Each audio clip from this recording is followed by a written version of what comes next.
오늘 함께 살펴볼 말씀은 출애굽기 3장 1절에서 5절 말씀입니다. 내 신을 벗으라라고 하는 제목으로 같이 말씀 나누는데요. 우리 출애굽기 3장 1절에서 5절 말씀 저와 여러분이 한 절씩 교독하도록 하겠습니다. 제가 1절 읽습니다. 모세가 그의 장인 미디안 제사장 이드로의 양떼를 치더니 그 떼를 광야 서쪽으로 인도하여 하나님의 산 호렙에 이르매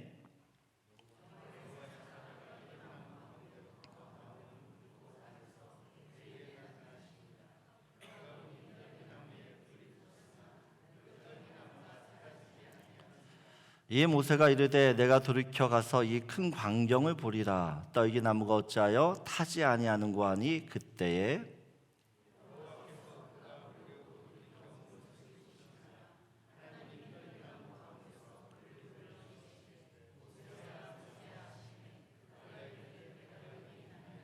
오절 함께 있습니다. 하나님이 이르시되 이리로 가까이 오지 말라. 내가 선 것은 거룩한 땅이니 내 발에서 신을 벗으라. 아멘. 오늘 예배는 재직, 헌신 예배로 드립니다.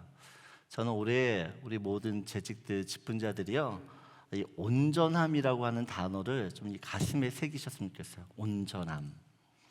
예수님께서도 너희 하나님이 온전한 것처럼 너희도 온전하라고 말씀하셨습니다. 그래서 우리가 다시 한번 온전한 예배, 온전한 11조, 온전한 헌신, 온전한 순종, 여러분들이 무슨 일을 할 때마다 그 앞에 온전함이라고 하는 이 단어를 대입해 보셨으면 좋겠어요. 그렇게 되어지면 내가 드려지는 예배들이, 또 내가 드려지는 그 물질들, 헌금들이, 내가 드리는 헌신들이 정말 온전한지를 점검하게 될 것이고, 또 그 온전한 모습대로 우리의 삶들이 계속해서 바뀌어지게 될 줄 믿습니다. 여러분, 이 온전함을 추구하다 보면요, 하나님처럼 거룩해질 수밖에 없습니다. 그래서 온전함이라고 하는 것은 어떤 면에서는 거룩함이에요. 거룩함. 성경에서 거룩은 구별된다라는 뜻을 가지고 있어요. 세상에 속된 것으로부터 분리된 것이 거룩이에요. 따로 구별되었기 때문에 이제 더 이상 세상에 속해 있지 않고 하나님께 속하게 되는 거죠. 여러분, 하나님께 속해 있기 때문에 우리는 거룩해질 수밖에 없고, 깨끗해질 수밖에 없고, 정결해질 수밖에 없는 것이에요. 같은 물건이라도 이 물건을 누가 쓰느냐에 따라서 그 용도가 달라지죠. 칼이라는 물건이 강도선에 있으면 사람을 죽이는 물건이 돼요. 하지만 이 의사의 손에 들리게 되어지면 사람을 살리는 칼이 됩니다. 마찬가지로 성도는 세상과 구별된 사람이에요. 세상으로부터 분리된 사람인 거죠. 그래서 하나님의 손에 붙들린 사람, 그래서 하나님에 속한 사람이 성도라는 것이에요. 그래서 이 성도라는 한자 뜻은 거룩할 성, 무리도, 거룩한 무리가 성도라는 것이에요. 오늘은 이 모세를 통해서 구별된 하나님의 사람, 그 직분자들이, 재직들이 가져야 될 모습이 어떤 것인지 좀 살펴보려고 합니다. 오늘 5절을 한번 같이 읽도록 하겠습니다. 5절 읽겠습니다. 네가 선 곳은 거룩한 땅이니 내 발에서 신을 벗으라. 지금 하나님께서 모세에게 말씀하십니다. 네가 선 곳은 거룩한 땅이다. 여러분, 모세가 서 있는 그 땅이 왜 거룩할까요? 그냥 일반적으로 볼 때는 그냥 모세가 서 있는 땅이나 다른 곳이나 그렇게 달라 보이지 않아요. 근데 하나님께는 지금 그 땅을 거룩한 땅이라고 얘기하죠. 광야는 어떤 곳인가 보면, 광야는 사나운 짐승과 독충들이 어떻게 보면 우글거리는, 득실거리는 위험한 곳입니다. 낮은 덥고 밤은 추워서 살기가 너무 불편한 곳이죠. 또한 사람이 농사를 짓고 살기에는 척박하고 황폐한 땅이에요. 무엇보다도 광야는 끝없이 펼쳐진 황무지이기 때문에 길이 없습니다. 길이 없어요. 어디로 가야 될지를 몰라요. 그런데 하나님께서 그런 광야, 지금 모세가 서 있는 그 광야를 거룩한 땅이라고 이야기해요. 사실 이 하나의 말씀이 이해가 잘 안 되죠. 이해가 어렵습니다. 우리가 살고 있는 이 밴쿠버를 사람들은 광야라고 이야기해요. 세상에서 제일 살기 좋은 땅, 1000당 밑에 999당이라고 하는 것이 밴쿠버라고 하는데, 이민자로서 살아가는 우리들에게 있어서 이 땅은 그렇게 좋은 곳만은 아니라는 거죠. 부부가 같이 일해야, 투잡을 뛰어야지만 먹고 살 수 있어요. 그런데 하나님께서는 이렇게 힘겹게 살고 있는 이 광야 같은 이 밴쿠버를 거룩한 땅이라고 말씀하세요. 가정을 보세요. 가정은 행복의 안식처고 행복의 충정소가 되어야 되는데, 우리의 가정을 보게 되면 전쟁터를 방불케 하죠. 남편과 아내는 서로를 탓하며 왜 나를 도와주지 않느냐며, 나를 왜 이해하지 못하냐며 자꾸 싸워요. 자녀들은 이 부모님이 싸우고 소리치는 그 모습을 보면서 핸드폰에, 게임에 몰두하죠. 가족들 간의 대화는 단절이 되고 갈등의 골은 더 깊어져요. 모든 가족들이 행복해야 되는데 고통스러워요. 하나님이 왜 나를 이곳에 오게 했는지, 모든 상황이 짜증나고 화가 나는 거죠. 그런데 여러분이 살고 있는 그 가정을 하나님은 거룩한 땅이라고 말씀하세요. 이민교회는 상처와 아픔이 참 많습니다. 하나님의 사랑이 가득해서 서로를 품어주고 또한 이해해주고 용서해야 되는데, 그러기보다는 서로 미워하고 헐뜯고 정죄하고 판단해요. 끊임없이 갈등이 일어나고 다툼이 멈추질 않아요. 교회 생활하다 보면 나랑 맞는 사람도 있지만 나랑 맞지 않는 사람도 간혹 있습니다. 그 한두 사람 때문에 늘 우리는 부딪히죠. 갈등을 겪고요. 그 한 사람 때문에 마음이 불편하니까 설교를 들어도 들리지 않고, 찬양을 해도 기쁘지가 않으며, 또한 기도를 해도 마음이 편치 않는 것입니다. 그 한 사람 때문에 교회 가기가 싫어져요. 하나님이 왜 나를 이런 교회에 보내셨나? 내가 정말 이 교회를 다녀야 하나? 고민이 됩니다. 광야죠. 하나님은 그곳에 서 있는 우리에게 그곳은 광야가 아닌 거룩한 땅이라고 이야기하세요. 하나님께서는 왜 우리가 고통받고 괴로워하며 살기 힘들다고 하는 이 밴쿠버와 어떤 가정이나 어떤 교회와 어떤 직장, 그 자리들을 거룩한 땅이라고 말씀하시는 거예요. 왜? 왜냐하면 광야는 내가 살아계신 하나님을 만날 수 있는 곳이기 때문에 그래요. 여러분, 광야는 나 혼자 힘으로 살 수 없는 곳입니다. 누군가의 도움을 받아야 돼요. 그런데 그 광야는 나를 도와줄 사람이 아무도 없어요. 그래서 자연스럽게 하나님을 찾게 되는 거죠. 하나님을. 내가 한국에 있었으면 이렇게까지 하나님을 찾았을까? 밴쿠버이기 때문에 하나님을 찾아요. 한국은 하나님 없어도 내가 의지하고 기댈 곳이 너무 많아요. 근데 밴쿠버는 아무도 없어요. 하나님밖에 없어요. 여러분, 인생의 광야는 하나님을 바라봐야 되기 때문에, 그래서 하나님을 만날 수밖에 없고, 그 하나님이 만나는 그곳이 거룩한 땅이라는 것이에요. 우리는 그동안 하나님의 음성을 듣지 못했어요. 근데 광야는 하나님께 집중하기 때문에 하나님의 음성을 들을 수밖에 없어요. 또 하나님의 말씀을 들어야지만 살기 때문에 그 하나님께서 무슨 말씀을 하시나 귀를 쫑긋 세우게 되어지죠. 광야는 이스라엘 백성처럼 하나님의 기적 같은 도우심을 경험할 수 있어요. 그래서 이전에는 내가 알지 못했던, 내가 만나지 못했던 그 하나님을 만나요. 그래서 광야는 거룩한 땅이에요. 여러분, 모세가 서 있는 땅이 특별해서가 아닙니다. 그곳에 하나님의 인재가 있고 그곳에 하나님의 눈길이 머물고 그곳에서 하나님의 말씀이 들리기 때문에 광야가 거룩한 땅이 된 것이에요. 하나님은 어디에나 계시는 분입니다. 어디에나. 안 계신 곳이 없죠. 하지만 매일의 삶 속에서 내가 서 있는 가정과 직장과 학교와 교회에서 하나님을 만나지 못하면 그것은 광야예요. 그래서 늘 불평과 원망과 좌절과 절망이 끊이지 않죠.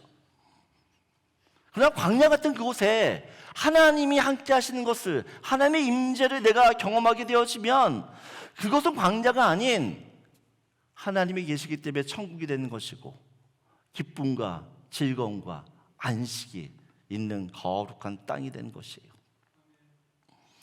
여러분, 지금 어디에 서 계십니까? 광야입니까? 아니면 거룩한 땅입니까?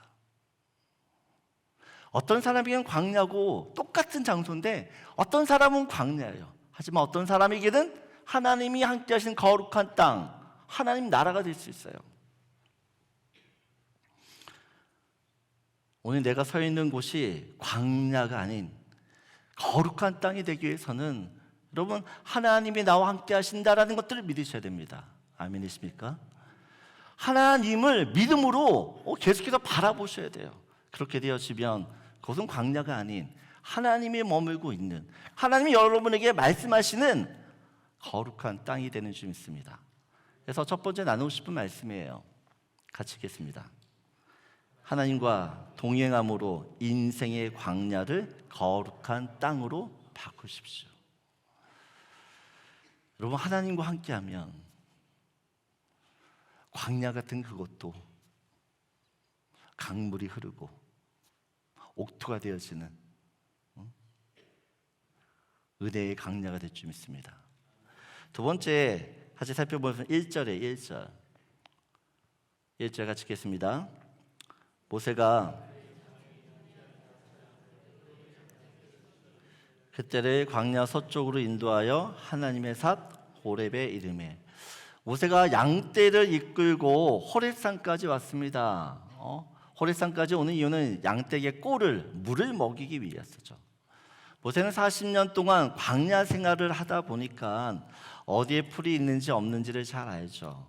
어디를 가야지 위험하지 않고 물을 찾을 수 있는지를 잘 알아요. 그래서 사실 이 호렙산은 미디안 광야에서도 한참 밑으로 내려와야 돼요. 모세는 자신이 판단하고 결정해서 이 양떼를 이끌고 여기까지 왔다라고 생각했어요. 그런데 호렙산에서 하나님을 만나면서요, 이게 내가 스스로 결정해서 내가 온 것이 아니라 하나님이 인도하셨다라는 것을 알게 되어집니다. 내가 왔다고 생각했는데 아니에요. 하나님이 모세를 호렙산까지 인도하신 거예요. 그것도 아주 정확한 타이밍에, 그때 모세가 여기 와야 될 때에 오게 하신 거죠.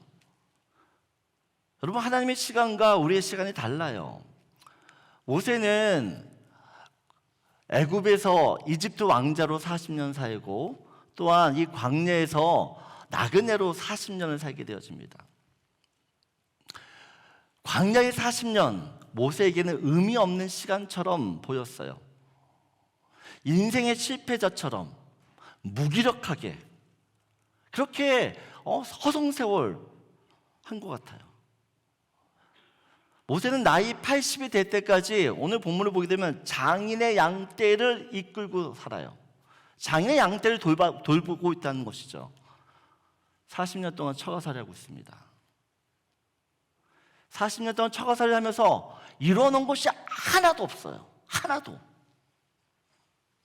아무것도 없는 것이에요. 빈털털이에요. 하지만 하나님께서는 이스라엘 백성을 이집트에서 탈출시킬 그 계획을 가지고 모세를 준비시키셨어요. 모세를 기다리게 하셨어요. 출애굽기 2장 우리 23절에서 25절 말씀인데요. 우리 한번 같이 읽을까요? 같이 읽겠습니다. 여러 해 후에 애굽 왕은 죽었고 이스라엘 자손은 고된 노동으로 말미암아 탄식하여 부르짖으니 그 고된 노동으로 말미암아 부르짖는 소리가 하나님께 상달된지라. 하나님이 그들의 고통 소리를 들으시고 하나님이 아브라함과 이삭과 야곱에게 세운 그의 언약을 기억하사 하나님이 이스라엘을 자손을 돌보셨고 하나님이 그들을 기억하셨더라. 드디어 이스라엘 백성을 이집트에서 탈출시킬 때가 찼습니다. 그때에 맞춰서 지금 하나님께서 모세를 찾아온 거죠. 모세는 자기가 양떼를 이끌고 호렙산에 왔다고 생각했어요. 아니에요. 하나님이 모세를 호렙산까지 인도하신 거죠. 하나님의 계획은 모세를 바로 앞에 서게 하는 것입니다. 모세가 우연히 바로의 딸에게 건짐을 받아서 건짐을 받아서 공주의 왕자로 키워진 게 아니에요.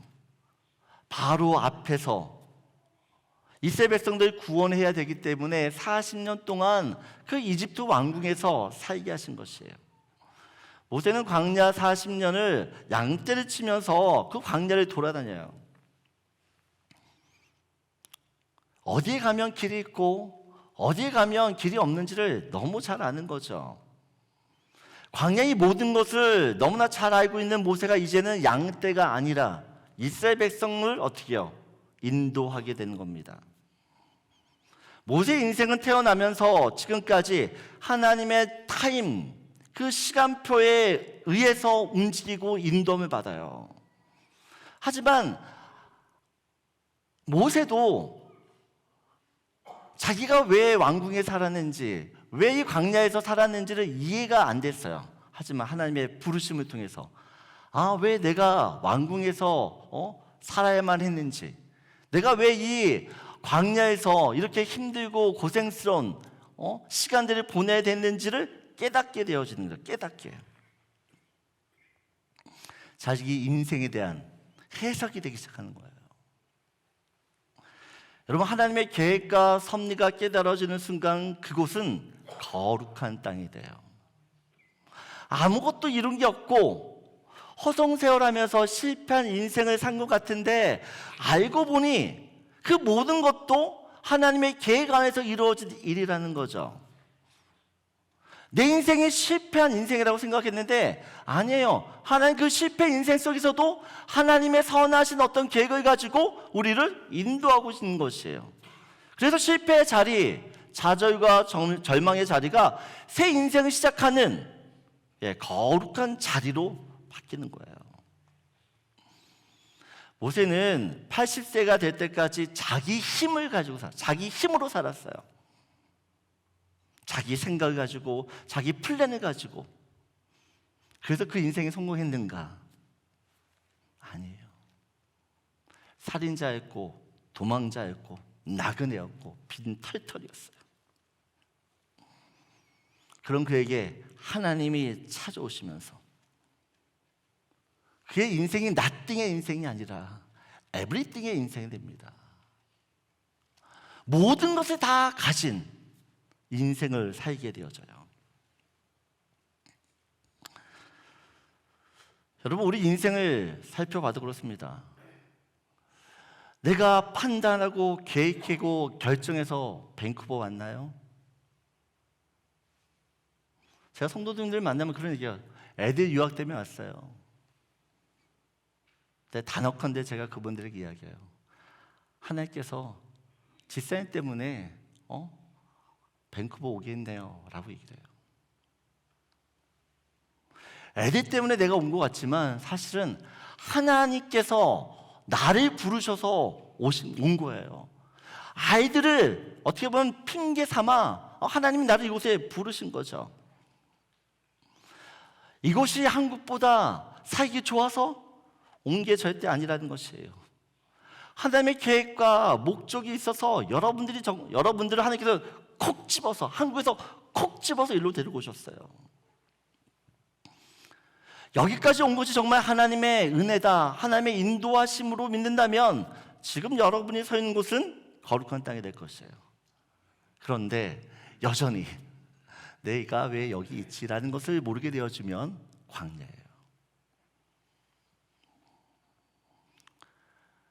하나님께서 모세를 부르신 그 거룩한 땅에서 사명을 주십니다. 사명.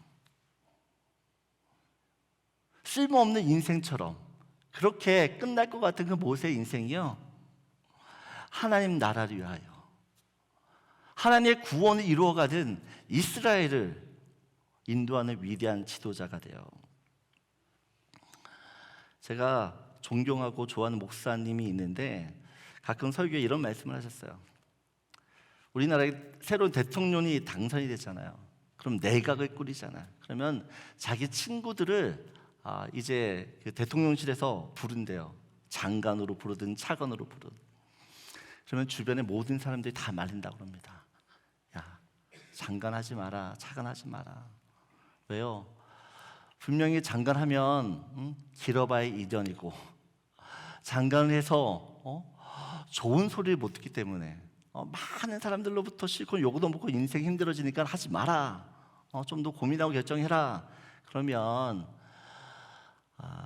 이 대통령실에서 부른 친구는요, 이렇게 얘기합니다. 국가가 나를 부르는데 내가 어떻게 모른 척 할 수 있냐. 국가가 나를 부르는데 이 한 몸 가서 불살아야지 하고 간다는 거예요. 여러분, 우주의 대통령이신 하나님께서, 만왕의 왕이신 하나님께서 여러분을 부르신다 그러면 여러분 어떻게 하시겠습니까? 네? 베드로처럼 만사를 지쳐두고 예수님을 따르시겠습니까? 아니면 부자 청년처럼 근심하면서 걱정하면서 예수님을 떠나시겠습니까? 여러분, 세상 국가가 부르면 이 한 몸 부서질 각오로 달려가요.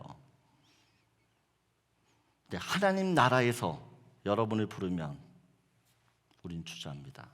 망설여요. 가야 되나 말아야 되나. 왜 고민하는 거죠? 무엇 때문에 고민하는 거죠? 하나님 나라가 없기 때문에 그럽니다. 여러분들이 죽으면, 그리고 정말 예수를 믿으면 우리는 영원한 하나님 나라 가서 삽니다. 그 하나님 나라를 위하여 주님이 여러분을 부르신다 그러는데 왜 주저하고 가만히 있는 거죠? 나를 향한 하나님의 놀라우신 계획이 있어서, 목적이 있어서 내가 너를 쓰기를 원하는데, 그래서 우리를 부르는데 우리는 어떻게 해요? 모른 척해요. 하나님 나 말고 저 집사님 보내세요. 우리의 관심사가 하나님에 있는 것이 아니라, 하나님 나라에 있는 것이 아니라 이 세상 나라에 있기 때문에, 이 세상 나라는 썩어질 나라입니다. 없어질 나라입니다.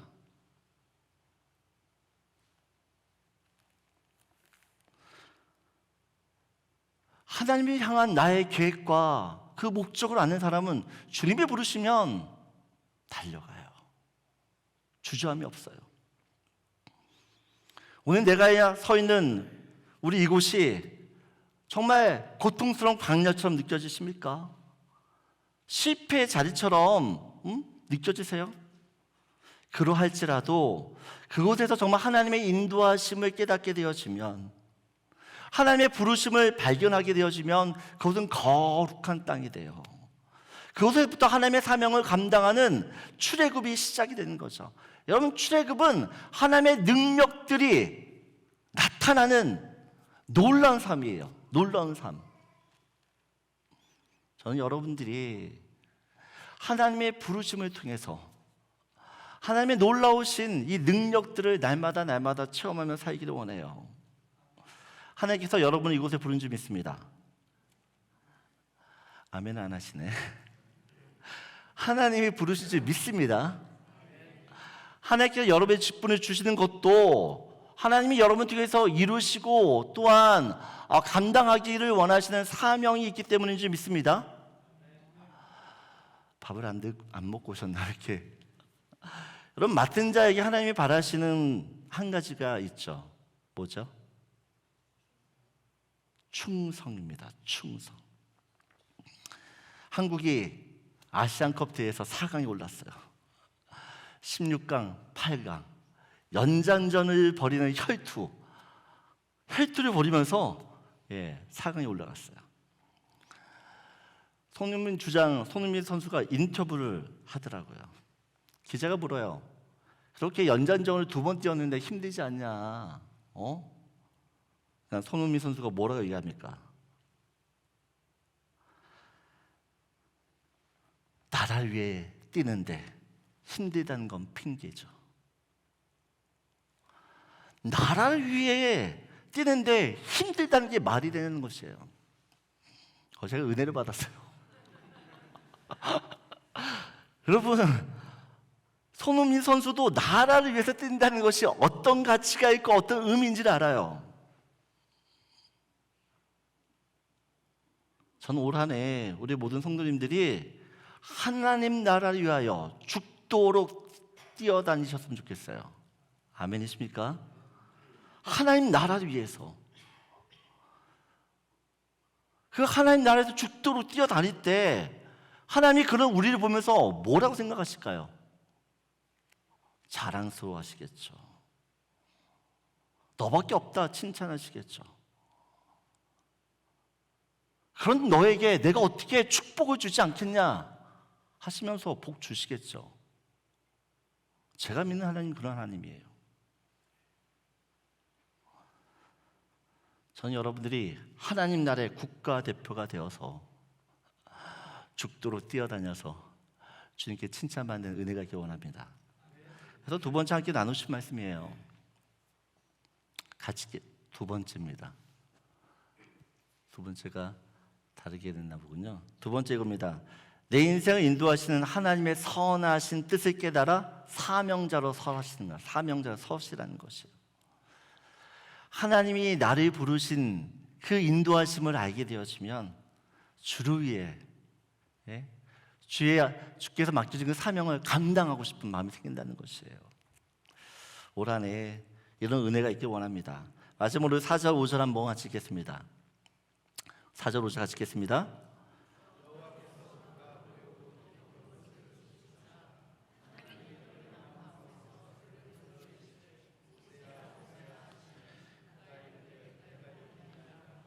하나님이 이르시되 이르로 가까이 오지 말라. 네가 선 곳은 거룩한 땅이니 내 발에서 신을 벗으라. 모세가 떨기나무 앞으로 하나님이 인도하신 그 떨기나무 앞으로 다가가자 하나님이 어떻게 해요? 오지 말라고 이야기합니다. 오지 말라고 하면서 뭐라고 이야기하죠? 내 발에서 내 신을 벗으라. 하나님께서는 왜 모세에게 신발을 벗으라고 명령하시냐는 것이에요. 모세에게는 뜨거운 햇볕을 가릴 수 있는 수건도 있었고 밤에는 이불로 사용할 수 있는 겉옷도 있으며 또한 손에는 지팡이, 허리에는 막대기, 짐승을 쫓을 수 있는 막대기를 가지고 있었어요. 근데 그 많은 도구들 중에서 의복들 중에서 하나님 유독 이 모세에게 신발을 벗으라고 이야기해요. 신발. 왜냐하면 신발은 특별한 의미가 있기 때문에 그렇습니다. 우리가 몸에 착용하는 어떤 의복과 장식구 중에서 나라고 하는 이 존재 전체를 담는 것은 신발밖에 없어요. 그렇잖아요. 우리가 신발을 신지만 신발이 지금 나를 떠받들고 있는 거잖아요. 떠받들고. 물리적으로 보면 신발, 그러니까 발만 감싸고 있는 것처럼 보이지만 사실은 어떻게 해요? 이 신발이 나를 붙들고 있는 거나 마찬가지예요. 그래서 신발을 신는 행위는 내 존재, 나라고 하는 존재 자체를 그곳에 담는 행위죠. 신발을 벗는다라고 하는 것은 내 존재 전체를 어떻게 보면 벗어버린다는 뜻이에요. 만약 누군가에게 신발을 던진다라는 것은 정말 최악의 모욕이거든요. 모욕적인 행합니다. 모욕적인 행위예요. 신발이 더러워서가 아니라 자신의 존재 자체로 그 사람을 부정하기 때문에 난 너 싫어. 나라는 존재 자체로 어떻게 해요? 너를 싫어한다는 것을 몸으로 표현하는 것이 이 신발을 던지는 것이에요. 하나님께서 모세에게 신발을 벗으라고 하는 이유는 모세가 그동안 살아왔던 그 정체성, 그 모세의 어떤 존재를 이제 내려놓고 자기를 부정하고 부인하라는 겁니다. 어떤 자기입니까? 이집트 왕궁에서 40년 동안 왕자로 살았던 그 왕제의 신발을 버리라는 거죠. 세상에서 누릴 수 있는 최고의 권력들을 이 모세는 누리고 살죠. 그 왕자의 신분을 가지고 최고의 권력을 가지고 정말 40년 동안 떵떵거리며 살아요. 근데 모세가 그 세상의 힘과 권력을 가지고 했던 일이 뭡니까? 세상의 힘과 권력에 신을 신고 했던 일이 뭐예요? 사람 죽이는 거였어요. 모세는 광야 40년 동안 도망자, 실패자, 나그네의 신발을 신고 살아요. 인생의 밑바닥. 내가 이렇게 살아야 되나? 차라리 죽고 말지 하는 그 바닥.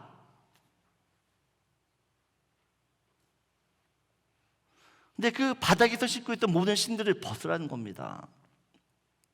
한마디로 이게 과거 청산이야. 과거 청산. 과거에 네가 신었던 신이 무엇이든 간에 그 모든 신들을 이제 벗으라는 것이에요. 왜냐하면 모세는 하나님이 부르시는 순간 이제 과거의 모세가 아니라 새로운 존재, 새로운 피조물, 새로운 하나님의 사명자가 되었기 때문에 그래요. 여러분, 하나님 우리를 부르는 순간 과거는 없어요. 더 이상 과거가 나를 주장하지 못해요. 그래서 예수를 믿게 되어지면 새로운 피조물, 새로운 존재가 되는 것이에요. 그래서 내가 예수를 믿는다는 이제는 과거의 사람이 아니라 새로운 신분으로, 새로운 족속으로, 새로운 사람으로 다시 산다는 것을 의미하는 것이에요. 근데 여러분, 우리를 한번 돌아보세요. 우리가 어디를 가든 신발을 신고 돌아다니잖아요. 또 신발을 신고 일을 하죠. 근데 여러분들이 한번 신발을 신고 다녔던 곳을 한번 추적해 보세요. 하나님 보시기에 좋은 장소만 다니셨습니까?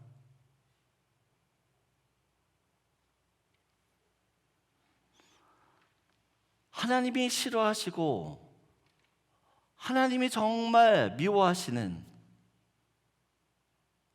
내가 생각하기에도 너무 민망한 그런 곳들을 우리는 너무 많이 돌아다녔어요. 여러분이 신었던 그 신발을 한번 뒤돌아보세요. 어디를 돌아다니셨는지, 그 신발을 신고 뭘 하셨는지.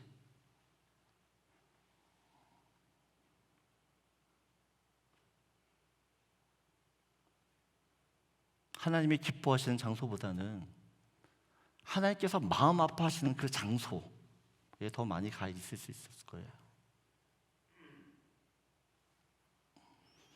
하나님의 일을 위해 뛰어다니기보다는 세상 사람처럼 먹고 놀고 즐기는 그 일에 더 바쁘게 열심을 되었던, 그럼 우리에게 주님이 말씀하시는 거예요. 이제 네 신을 벗으라고. 탕자가 허랑방탕하게 살다가 아버지 집으로 다시 돌아옵니다. 아버지가 이 탕자에게 세 가지를 입히세요. 하나는 옷, 하나는 가락지, 하나는 신발.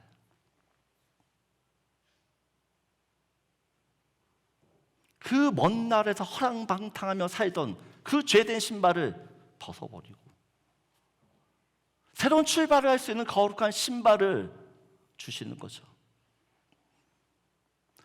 종의 신발이 아니라 자녀의 신발, 아들의 신발을 주세요. 저도 오늘 여러분들이 과거에 신던 그 신들을 이제 벗어버리고 하나님이 신겨주시는 거룩한 신발을 신기를 원합니다. 그 거룩한 신발을 신게 되어지면 내 마음 가운데 하나님을 위해 살고 싶은 마음이 들어요. 그래서 그 신발은 순종의 신발이에요. 오늘 하나님이 계신 거룩한 존재들, 그러면 이곳에 보면 하나님이 임재하십니다. 하나님 함께 하십니다. 아멘이세요?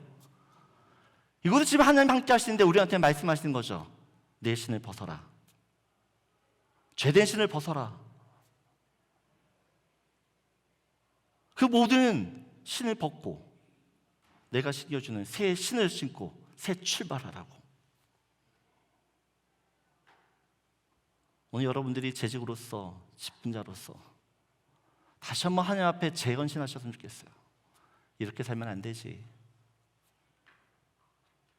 하나님 나를 구원하셨을 때는 나를 통해 분명히 하시고자 하는 놀라운 그 일들이 있는데 그 일을 이루며 살아야지. 그 주를 위해 헌신하고 충성할 수 있는 저와 여러분들에게서 소원합니다. 그래서 세 번째 같이 나누고 싶은 말씀이에요. 네, 같이 읽겠습니다. 세상의 신을 벗고 하나님이 신겨준 거룩한 신으로 순종의 삶을 살라는 겁니다. 여러분 오늘 시간에 다시 한번 여러분들이 하나님의 재직으로서 직분자로서 어떤 삶을 살아가야 되는지를 돌아보기 원합니다. 같이 기도합니다.